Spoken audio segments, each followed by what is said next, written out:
My nightmare began with me in a car, my aunt driving us along the San Francisco freeway. Even though I now know she wasn't really my aunt, during my dream I was sure that she was. I never once talked to her during the entire drive, and I started to look around to keep myself busy. It was then when I noticed through the reflection of the rearview mirror that a little girl was sitting next to me in the back middle seat. But when I turned to look at her, she wasn't there. Thinking I was seeing stuff, I looked back at the mirror to find she was still there. She looked like an elementary schooler, except her left eye was missing. It was just a layer of skin covering the burrowed socket. She proceeded to tell me that a man had killed her using a golf club, stabbing her in the eye just once while no one was around at a golf course. From there, I would skip to several other kids, all with the same gouged eye, telling me of their murders, but I honestly can't remember them all. The last one involved my older brother and I in an office staring at a TV, him being calm about the situation and never saying a word. The screen projecting the desk that was to our left, and a boy around the same age as the first girl. He picked up a sharpened wooden pencil that was glued from the eraser to a small wooden block. He looked at me and said that the man who owned the office had stabbed him with that pencil in the eye 52 times. After that, I woke up. I remember a room of cement walls and a huge table, and there appeared a man in a suit with a weird-shaped fat head with small eyes. He was holding an old-fashioned leather suitcase and placed it on the table. Then I realized that there were two other guys with suits similar to the other guy with the suitcase. He then took out a kitchen knife neatly wrapped in cloth while the others watched. Out of nowhere, weird blue fruit formed in the middle of the table, and the man grabbed it and cut it in half, but at an angle for 7 seeds to appear. The fruit then wrought to form a 7-pointed star symbol thing in the center of the fruit, while I noticed a man watching with a blank stare raised his hand at a 90-degree angle with a small lighter flamed to be lit at the tip of its middle finger. I then realized that the 3 creatures were facing each other around the table, and they leaned over with their entire body, faces inches away from the table, and began throwing up black paint, but no sound came out of them. No hurling or any sound normal people make when they puke. As they were throwing up the paint onto the table, they levitated to turn to form a circle on the table. Everything went dark, and all I could see was the perfect circle, and then 7 arms came out from the outside and joined arms to make the 7-pointed star, and then a loud noise ringing to the point to shatter eardrums. And that is where it ended, and I woke up. My nightmare starts off in a house fit to be in any suburb you see in the movies.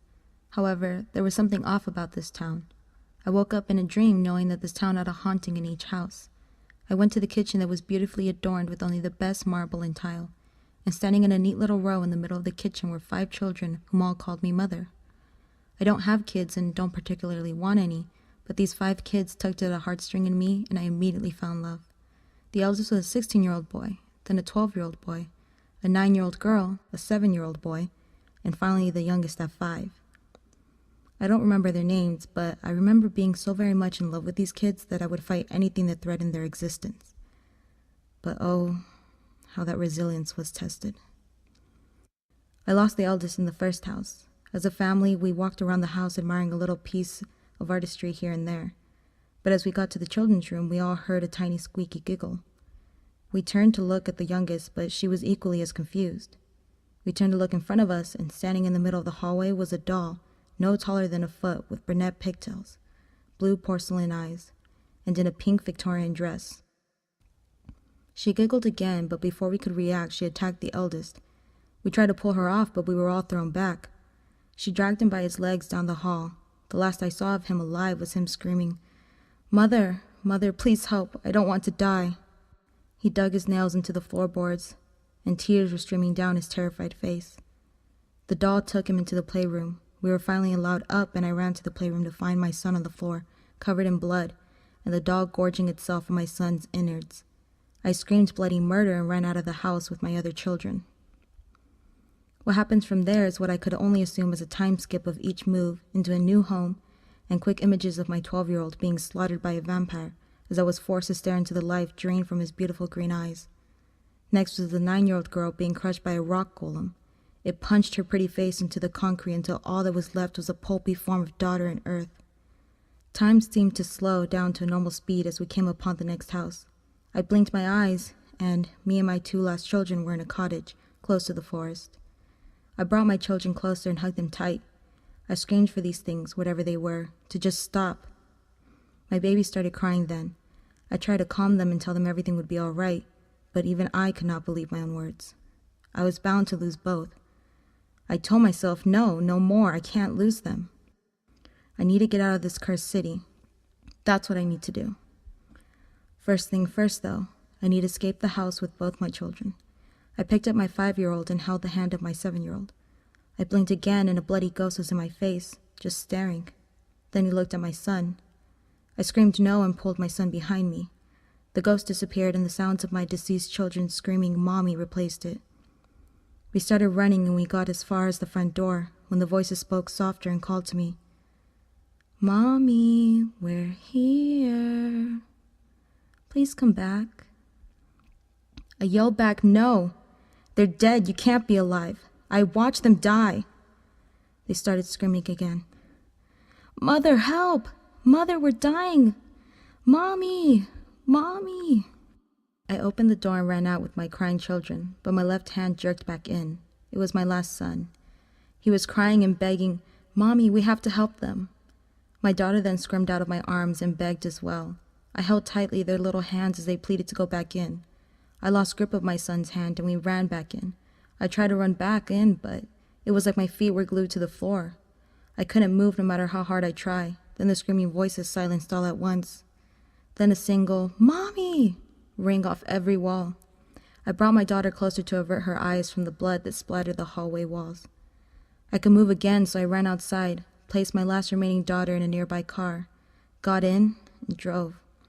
I couldn't do this. I couldn't move into another home. I couldn't lose her. I looked back at my daughter who was slowly falling asleep with her thumb in her mouth, blue eyes slowly closing. I couldn't watch them be hurt, so I woke up. I gained consciousness levitating in a world that looked like hell would be described as. I look ahead of me to find myself fighting a demon. It had the horns, legs, and hooves of a goat, but the face, arms, and torso of a man. Its skin was red, matching the fiery, burning world surrounding us. I stopped to look around me, seeing and hearing my small family below cheering me on. As I turned back, I wondered if I had the power to take this thing down. It levitated in front of me, fueled with its hellish rage, preparing to fight. As it stayed motionless, I gave the first strike to its gut. Upon this first strike, the demon yelled. It was still motionless, yet fueling with more of its hellish rage. Once I had realized where I was at, and what it was that I was doing, I began to fill with emotions of confusion and fear. I then realized that I was fighting the demon itself. The demon yelled again, but this time it had motion. My change in a fearful emotion was a mistake. Now, fueled by my fear, it had power. My consciousness had begun to dwindle away into a void of darkness. Once upon a time, when I was around 8 years old, I was with my parents driving in our old Honda. We were headed to my grandparents' place. Their property was decently big enough to have a corral in which they kept goats and chickens, and because of that, instead of cement, there was dirt and rocks, so I hated it. When we got there, I didn't want to get down, so my parents went ahead of me, and they told me they would come back soon. I waited and waited, but they didn't return. I thought about getting down, but I noticed some of the goats got out, and since they were my size at the time, I was pretty scared of them. I waited some more, and before I realized it, the car was surrounded by goats. Now I was really scared. My parents were gone and there was no way out. The goats started making a ruckus and shaking the car as if trying to get me out. I started to panic and I climbed out the window onto the roof of the car so I could yell for help. I called out for my parents over and over, but there was no reply. I was completely surrounded by a sea of goats and I didn't know what to do. That's when I saw it. On the frame of the old swing set, just hanging there, lifeless with the skin of my parents. Just like the end scene of Jeepers Creepers. They were killed by the goats and skinned just like many goats before, and now they were after me. I thought I was in my room because it was dark, but I tried to move and then realized I was in a box. I punched and kicked, but nothing happened. I screamed and cried, but pulled my phone out to use the flashlight and saw a bloody handprint next to me. I started freaking out because there was a big, fat, disgusting-looking rat running up my body. I pushed the rat off me and kicked it. Busted, many spiders came out of the now-dead rat's body. The small spiders that were crawling were now all over my body. The spiders were biting me, so I screamed more and started to hyperventilate. I kicked some more and pushed my way out, feeling hurt. I crawled out, and when I was free and turned to my right, I saw my name on the tombstone and the same bloody handprints.